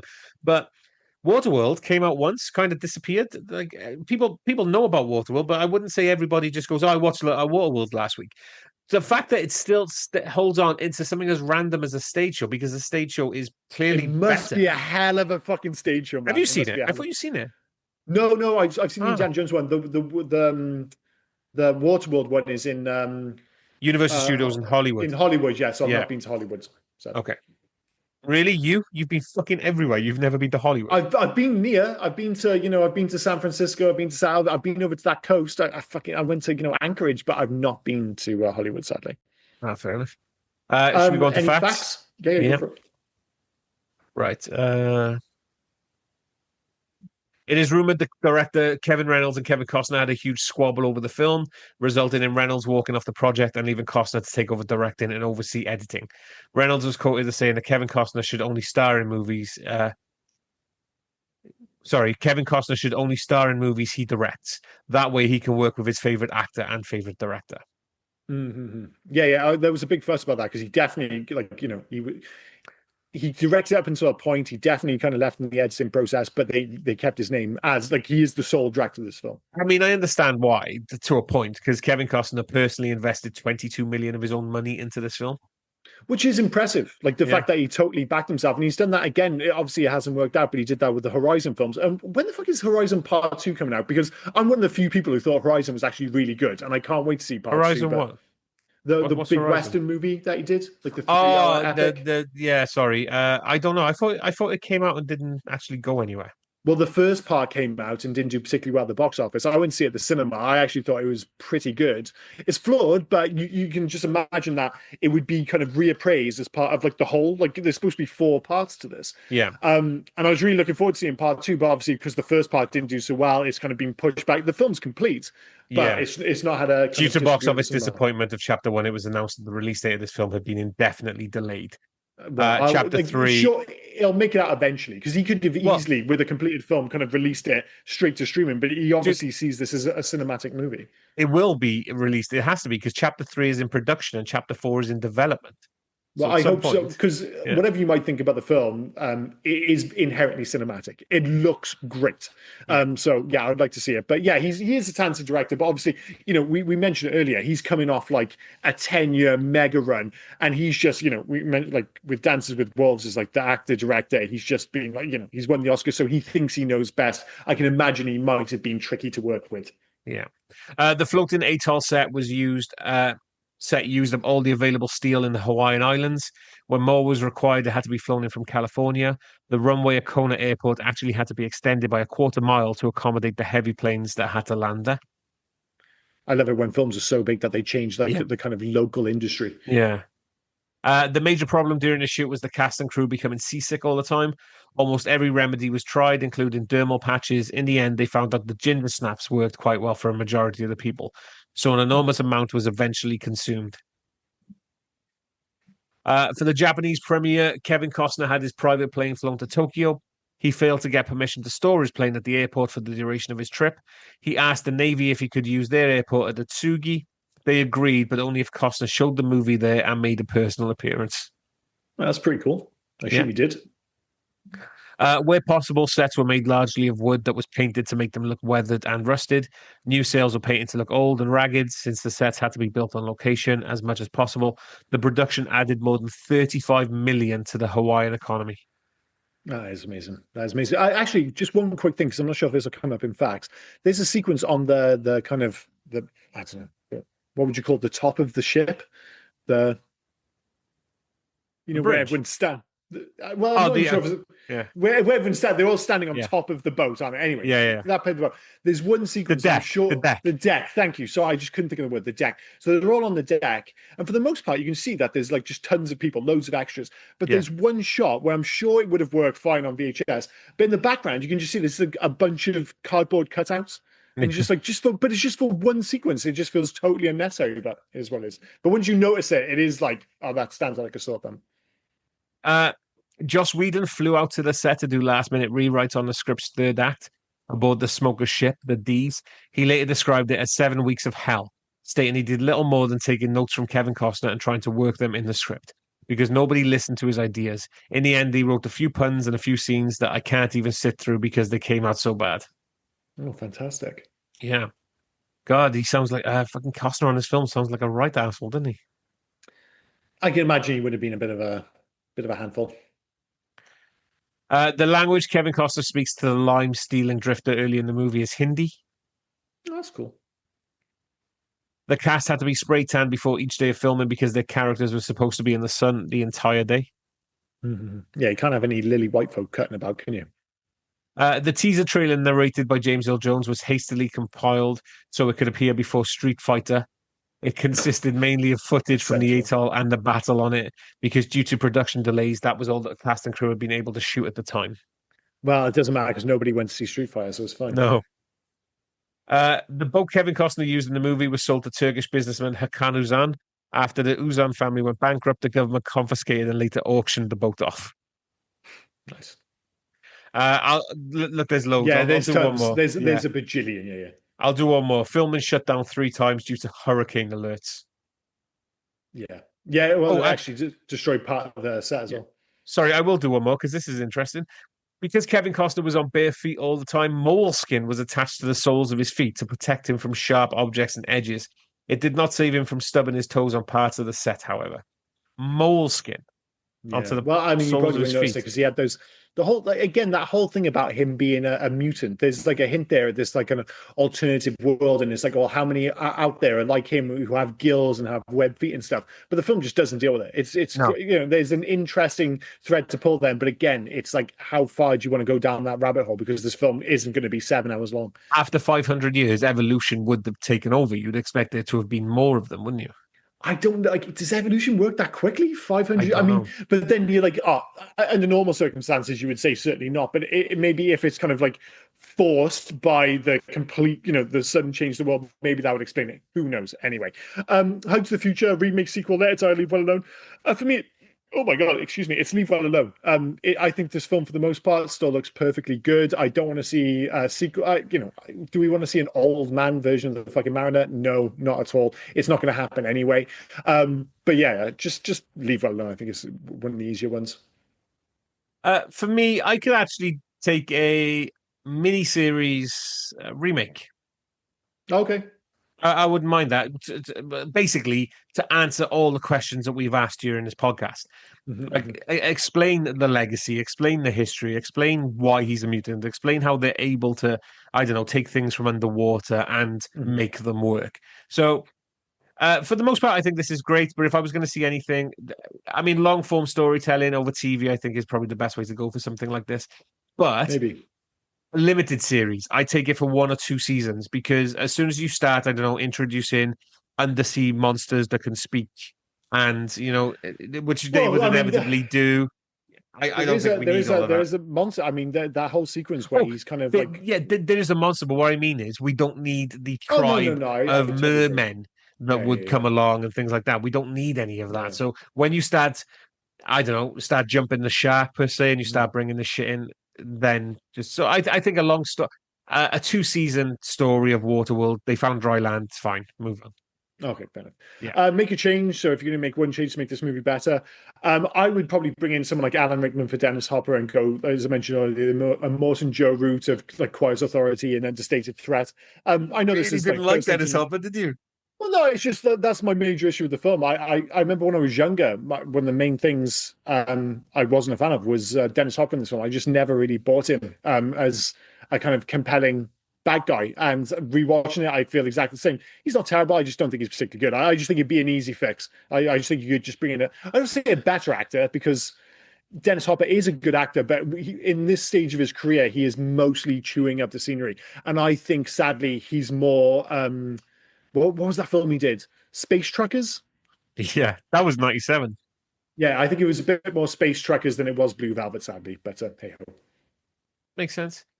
For me, I would fix the ending. The reveal of dry land is triumphant but abrupt. The mariner leaving immediately feels emotionally undercooked. Let the characters actually process the miracle they found. Give the mariner a moment of conflict, stay with his found family, or return to the sea. I don't, maybe even explore the ethics of being the only man who can survive both worlds. Yeah. It felt like we've been going on about dry land for me for fucking 3 hours. Oh, here it is. Okay, bye. Yeah, I like the whole idea of finding the dry land, and I like the concept of it being Everest, but especially in the theatrical cut, because I know it's stretched out a little bit in Ulysses cut, is like it just like they literally land. He has like a little like, oh, I'm not sure about this. Like basically, there's one scene where he's standing in like he's not far from the sea, but he's just like, oh, there's a lot of noise going on. This is a bit much. Yeah. I'm gonna fuck off. It's like, dude, how about you just like you can go back to the sea, but just kind of like stay nearby. But again, it's the whole Mad Max thing. I can't interact with this new concept of society, so I'm pissing off on my own again. It's I just did done in a slightly clumsy way. I did write down if you're going to find paradise, at least let the fish man enjoy a cup of tea before he sails off again. Well, it's up to him. I'm sure they would have made him a cup Yeah. of tea, but he had to Do you know fuck in off, your didn't he? cut, did they find the plaque? I can't remember if they found her in your cut. The plaque. I don't think so. So Helen and Enola, uh, they as he's sailing away, Mhm. they find a plaque and they brush it off and it goes, "This is Mount Everest. Oh This is no, the no, no. peak." That Yeah, yeah, I only knew it was Mount Everest definitively because obviously I read up on it. But yeah, it's not yeah. made abundantly clear that is Everest No, in the theatrical cut. and it is in the cut. Like it says, "This Yeah, is yeah, Mount yeah. Everest. This is the peak." Yeah. In terms of video games, there was a NES, a Super NES, Game Boy, Virtual Boy video game for this. There was actually also a Genesis / Mega Drive version, but it was only released on the Sega channel, so hardly anyone played it. There was a Sega Saturn version, which was canned despite being completed, so that was an interesting one. I think it was the same with the CDO as well, like this kind of point and click thing, which looks quite dodgy. None of them are particularly good. But in terms of video games, most famously, I think people remember the Simpsons Waterworld arcade game, where I'm not sure what series it was, but basically Bart's playing the Waterworld arcade game. He walks 2 steps, says "Game over, please Yes, insert 40 quarters." So it's just again shitting on the fact that this movie costs a lot to make. But I think in terms of video games, everyone remembers that rather than the NES or the Mega Drive game. But if I was going to make one today, even though tonally it doesn't fit, I immediately kind of think of Zelda Wind Waker. You have those kind of dotted bits of land, but the majority of it is you're on your boat traveling around this world. And I think if you kind of obviously made it a little bit darker and not so kid friendly. The concept is there to make a Waterworld game, even if the tone is completely different. For me, I think the obvious answer is Horizon Zero Dawn. You've got a post-apocalyptic world rebuilt from scraps, humanity clinging to myths and fragments of old tech. Uh, this you've got a young girl with destiny encoded in her skin in both Mm-hmm. ones. Yeah. Machines, ruins, environmental collapse. The Mariner and Aloy would absolutely bond over why does no one else understand basic survival. Although Aloy does bang on a bit in the games. I was playing Yeah, the second. I played the entirety of the first game and quite enjoyed it. The second game, I got to get like 6 hours in. I was just like, I can't fucking stand this anymore. I just lost interest for some reason. yeah. But I think I that keep meaning to go back to it because it's just like, maybe I just want, it happens with movies, video games, everything. Sometimes you're just not in the mood and something annoys you. And, we're both playing Star Wars Outlaws at the moment, a game where we both had issues at the start where it didn't quite click for us. And then I think we both agreed like 7 hours in, all of a sudden we're just like, oh, this game is absolutely yeah. working now. But we had And to I get feel like seven maybe it hours would be in. the same with that. We had to get Sometimes as well, a lot of these times with video games, it's just, sometimes they're just too, like, they're too hot on the heels of their predecessor. I know it wasn't like a year later, but it felt like I just played the first. Yeah, they came out pretty quick. It was like they made them back to back. It was weird, but yeah, and it just feels quite similar. So maybe if I go back to it now, I'd be more on I board. still think that the post-apocalyptic style world. I think Horizon is probably the way to go. I think But it's yeah, actually probably like this sounds like the lazy option, but I think it's probably a combination of those two games. yeah, Tonally and the world building, it's absolutely Horizon, but in terms of gameplay structure, it's probably more Wind Waker in terms of like yeah, traveling around to the different islands. So I think if you take both those games, mush them together, you probably get a pretty good Waterworld game. yeah. IMDb says where we take a random 10-star and 1-star review. This is going to be interesting because I have no idea how many written reviews are going to be for this film. I have to assume there's quite a few, right? There's a few. I don't think there's as many as you think there's going to be, but there's 322. 499. Oh, that's not too bad. That's not too bad. I Yeah, feel okay about that. I I know would have that's thought not there was that close, more. but I wasn't miles off. I Yeah. thought it was going to be more, yeah. How many tens? I think Ones. No, do we do tens or ones? we do Yes, we do tens tens. first. Yeah.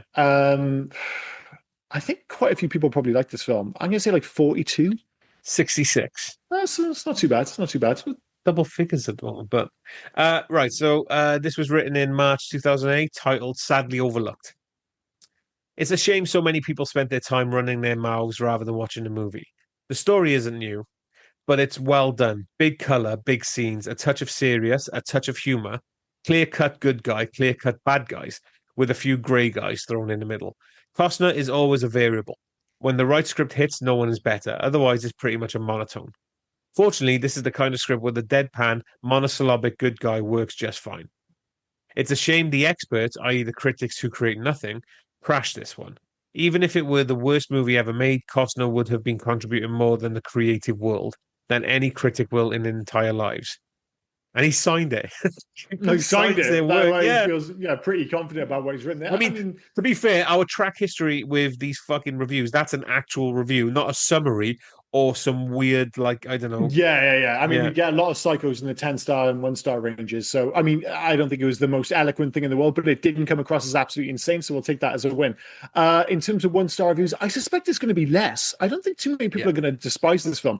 I'm going to guess like 17. 26. Not too bad. Again, not too Yeah. bad. I'll take that. Written in May 2003, titled Sinks Deep Under the Water. A friend once told me that if the North Pole was to be melted, Earth would become nothing but a huge ocean. That was probably the purpose for Waterworld, a movie possibly inspired by that theory. It tries to be the greatest movie ever made, and then it becomes nothing more than a laughing stock for the sad and lonely. This film has awful special effects, a pointless story, and a ridiculously huge budget. It was the most expensive movie ever made at the time of its release. A pitiful excuse for an epic masterpiece. I love that. A friend told me that if the North Pole melted, Earth would be. Yeah, that's basically the fucking premise, you That is the dickheads. premise. And then like shitting on people. It's like, if you like this, you're a fucking loser. It's like, yeah, Yeah. this is more like it. Just a 1-star review written by an absolute lunatic. And yeah, I don't Yeah. agree with most of that. Which brings us to our scores and recommendations. For me, it's not a 1, it's not a 10. I mean, for a start, we score these out of 5. It's a 3 and a yes for me. I think this is a perfectly decent movie. I think it's, I've mentioned that I have issues with the fact that I almost see it as two different movies based on those two key performances. I think the stuff with Kevin Costner Costner borderlines on like a genuine 4-star film. The stuff with Dennis Hopper is closer to 2. It's a shame that the end it doesn't really stick the landing. And when I say stick the landing, as I said, I like the stuff on Everest, just the action set piece at the end. That kind of we've already said about it, the bungee stuff. It really is quite bad, and it takes the shine off an otherwise really competently made epic. Let's be clear here. So yeah, it's a 3 and a yes from me. It was difficult. It is definitely a 3, but I'm not too sure I'd recommend it. I had fun with it, but I don't know many people who I'd say like you need to watch Waterworld for.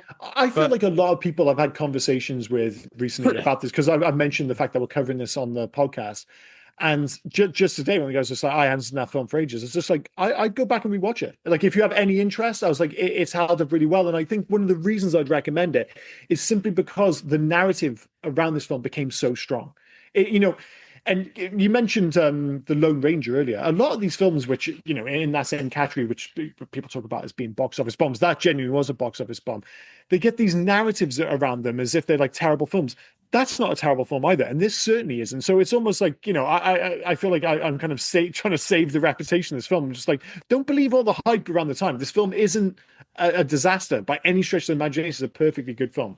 But yeah, I would like I said, it's borderline. Yes, no, I'm not going to shout it out in the street. But we're both in agreement, though. A solid 3-star movie. yeah, solid 3. Yeah, I mean Yeah. maybe 3.25 for the Ulysses cut, but I'll stick with 3. I honestly, if you like, I'm probably closer to like 3.5. Like, it's one of those things. Like, if I was rating out of 10, I might give it a 7, but I feel totally comfortable giving it a 3, simply because it does have its faults, but it's a well-made, it's a somewhat unique and quite memorable action movie for the most part.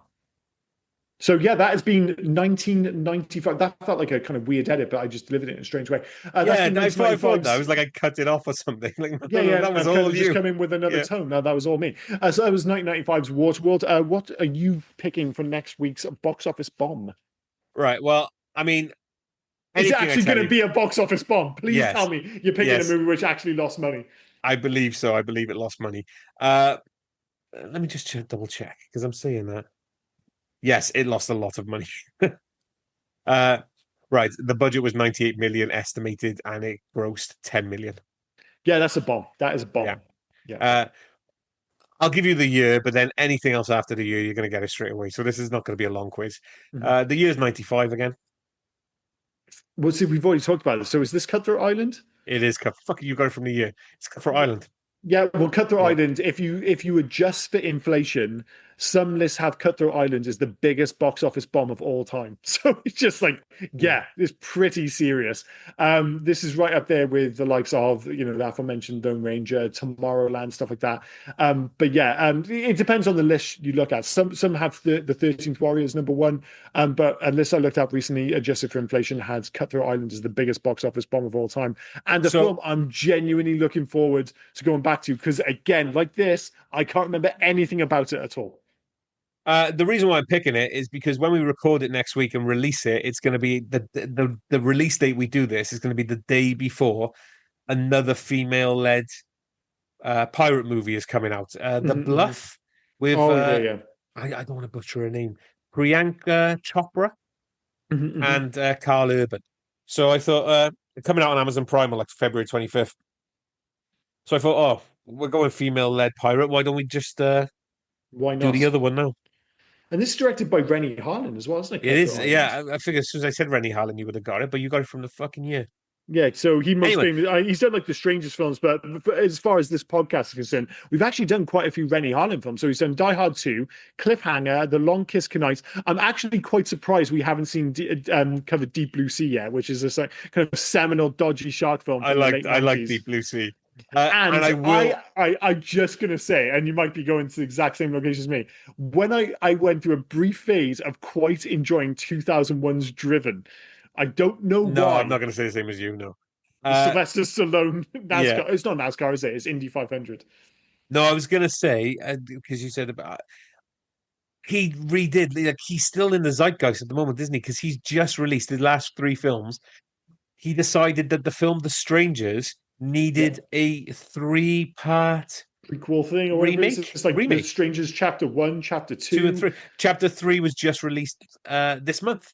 So he's yeah. just decided, you know what, The Strangers was all right, but he needs to, like, he filmed them all back to back and just released them every year. Like, they haven't been rated good. 4.7, Nobody likes those 4.7, and films. I like 4.1. they Exactly. keep So making I don't money. understand how he just decided, you know what I'm going to do? I'm They going keep to getting do. dodged, but he does have a bit of a history with horror because he directed Nightmare on Elm Street for the Dream Master. Yeah, The problem is Nightmare on Elm Street for the Dream Master isn't actually very good. So Rennie Harlin, very inconsistent director. he did. Um, He did The Adventures of Ford Fairlane with oh, Andrew Dice Jesus Clay. Christ, Fucking hell. I'm not sure if Oh, we're and selling people on this, but no, he I gave us think. a long Sorry. kiss goodnight, didn't he? Sorry to interrupt. He gave us a long kiss goodnight. But you mentioned Deep Blue Sea. Where if we ever did Deep Blue Sea, I will say I've never seen the sequels. That is one I've never watched. I wasn't even aware there were sequels, to be honest. Yeah, there's So two, maybe straight to three DVD, sequels. straight to DVD fare though. I'm sure. I'm sure if they kind of decided to come back, they would probably ignore the sequels as they often do in these instances. Yeah. But yeah, for a lot of us around our age group, it was just like it was just a weird film that hit at the right time. I'm not even sure, it was a particularly good film, but it just felt like a film everyone I knew had watched. It just I suspected in What pretty big numbers. Cutthroat Island now? No, Deep No. Blue Sea. Deep Blue No Sea. one I know, despite the fact that it came out at like the right age for me, I don't know anyone who watched Cutthroat Island. And obviously, that's the problem. Have And you it seen just it? didn't. I know I've seen bits of it. I'm not convinced I've ever seen the movie all the way through. I have more than once. Okay. Do you have fond memories of it, just out of interest? Yeah, well, it was one of those ones. It was around about the same time as, like, say, the Shadow, not the Shadow, uh, the Phantom, things like that. Yeah, they So, were around the same time then. But I mean, and The Shadow. I mean, little Rob watching these films, he enjoyed what was happening. It's not only until, like, it's weird. You got your, I don't want to say criticism. You had your critic head on. There's a Mhm. lot of times during these episodes, these podcasts, where you say, even as a kid, I knew this was shit, but I didn't. I never had films back then that I would Mhm. watch and go, you know what, that's shit. I always enjoyed. That's why I watched all these B movies and stuff. But it's the big films that I missed as a kid that I've tried Mhm. to, Star Wars, say, that I've Yeah. tried to watch now as a late teenager, early adult. That Mhm. I've gone, well, no, that's not for me. Mhm. Because but then I'll go. Willow was fucking fantastic. Bloodsport Willow is a 7 good film. was but what I mean, Bloodsport, like, these were the Yeah. films. Cutthroat Island, I thoroughly enjoyed. I'll watch Cutthroat Island again. It'll be a one or a two, but I still have fond memories of it because they were the films that I just watched over and This over. I podcast ne can ruin this though, can't it? Because Yeah, we as we found out last week when we covered Cool World, it's a movie which you had somewhat fond memories of. You're like, no, oh, no, no. what's I this never going to be watched like? Cooled. I Oh never no, you watched didn't it. watch Cool World. No. On my pod. I'm just Yeah. saying that because you gave it like 0.5 last week or something. Yeah, it wasn't a good. No, that was something My that Cool apologies. World disappeared. But all these films I watched as a kid, Mhm. I have fond memories of. And like I said, but I never had that thing as a kid where I go, that film was shit, or like, I understand that the filmmaking in this is good, but the story is terrible. I just watched them, and I like, I think it yeah, was it's yeah. like a I think I monkey, was. like a Oh, monkey sorry. playing a banjo in my mind. It's just literally just things happening on screen, and I'm happy with it. Yeah, I definitely look back, and I don't think I was being like actively critical from like a very young. I remember specifically around kind of like 95. Suddenly, I remember like coming out of cinema at certain times and being like, "Oh, wait a minute! Like that film wasn't very good." When I was like 12, 13, and that hadn't really happened to me when I was younger. It was just like I'm just going to the cinema. But I remember, like I said before, like going like, "Oh, I love Schwarzenegger growing up." But like my brother and I were fully aware at a young age, just like Raw Deal's just not very good. You Raw Deal was one it's for me like as well. I will give you that. yeah, just like certain films, you're Yeah. just like, oh, like, well, why isn't like Cobra was fun, but I was aware at a pretty young age, just like Cobra's just not a very good film. Like, I No, want to like it, I love the poster, but it's just a bit rubbish. even back then, thoroughly enjoyed Cobra, thoroughly enjoyed, and these are films I shouldn't have been watching back then. You know, Oh yeah, we're to uh, say. I mean, I was watching like once we mentioned this playing sounds on the podcast. It was like once my dad watched Die Hard with me, he's just like, yeah, you can watch whatever you want now. And yeah, Die Hard's fine, but some of the films I watched when I was like 10 years old, just like, maybe not. It didn't do any harm. Didn't do any my harm. kid, my kid is 6, and I Mhm. keep thinking I should let him watch the films I watched when I was 6. Fucking RoboCop, Die Hard, Yeah. all those things. But I'm thinking, oh, no, no, no, it's not going to You work. just the thing is though, you get a feel for it. It's like you dip a toe in the water with something like Die Hard, for instance, or you watch something which is 15, and it's like with my brother, for instance, like I've always had a pretty high tolerance, say, for horror movies, even from a young age, like that ability to kind of separate, like I'm not saying I'm never scared of horror films, but I can watch them and just get on with my day.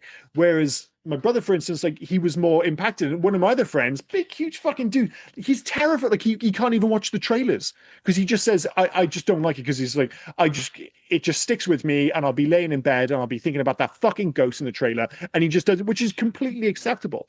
But for some reason, just at a young age, I'm just like, horror's fine. It's fine. There's no worries kind of thing.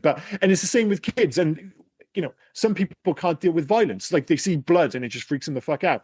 Whereas like you and I, from a young age, watching like people disintegrate as they're, dipped into acid and hit by a truck in RoboCop, just like that kind of we're just like, this is fine. It's just movie magic. Other people, they won't sleep for fucking days. And I guess you're just going to have to find the line with your kid and just, I don't start with RoboCop. Definitely don't start with RoboCop. I don't know. Everyone thinks. I remember even when I was young, the sequence when Murphy gets killed by the gang and they basically torture him to death and like shoot his hand off. I remember when I was younger, that was one of the sequences that I was just like, this feels like a lot. It was just like that was one of the few things I saw. I was just like, oh man, that is a tough fucking watch. Oh, again, not much else, just that for some reason. Hey ho. Anyway. So yeah, that has been 1995's Waterworld. Please do join us next week for 1995's again, Cutthroat Island. I think this is going to be an interesting one because I don't know what to expect at all. Like Waterworld, we were saying about like even though it was unfairly kind of like pigeonholed, the narrative around that film, regardless of the reviews, was just it's this big expensive flop, like this folly of a movie. With Cutthroat Island. And I've decided not to look it up. I know they're not amazing. I don't know what the reviews are. All I know is everyone just knows Cutthroat Island as being this massive flop, and that's it. And it's just going to be interesting now just kind of visiting it as a movie. Yeah. I mean, fond memories. Can't really remember much about it, but fond memories of it. I like the cast. Yeah, and same here. And I mean, if it gives you anything, it's rated higher than Renny Harling's Stranger movies. So... that shouldn't be too difficult. But Renny Harlin, weird career. He's made some of the biggest flops of all time, but he's made some pretty big hits. Die Hard 2, solid movie. But anyway, we'll get to that next week. So anything else before we wrap this up? No, mate. As usual, the day we're recording, I am being beckoned for dinner making. So we'll have to. Fair enough. We will let you go and feed your family. I've been Liam. He's been Rob, and you've been listening to the Hey Guys podcast. Cheers, guys. Bye. Cheers, guys. Bye now. Oh, and before I forget, where can folk reach us if they were so inclined to? Well, you can actually reach us on Hey You Guys 80s at Facebook, Instagram, and on Twitter. But if you want to send us a mail, do heyyouguys80s@gmail.com. Send us in your recommendations. Send us in your thoughts about any of the episodes. Just literally talk to us. We'll have a one-sided talk with you on the podcast. Yeah. We're nice folk. Get in touch. But no, cheers, guys. Bye-bye. Cheers, guys. Bye now. Hey, you guys!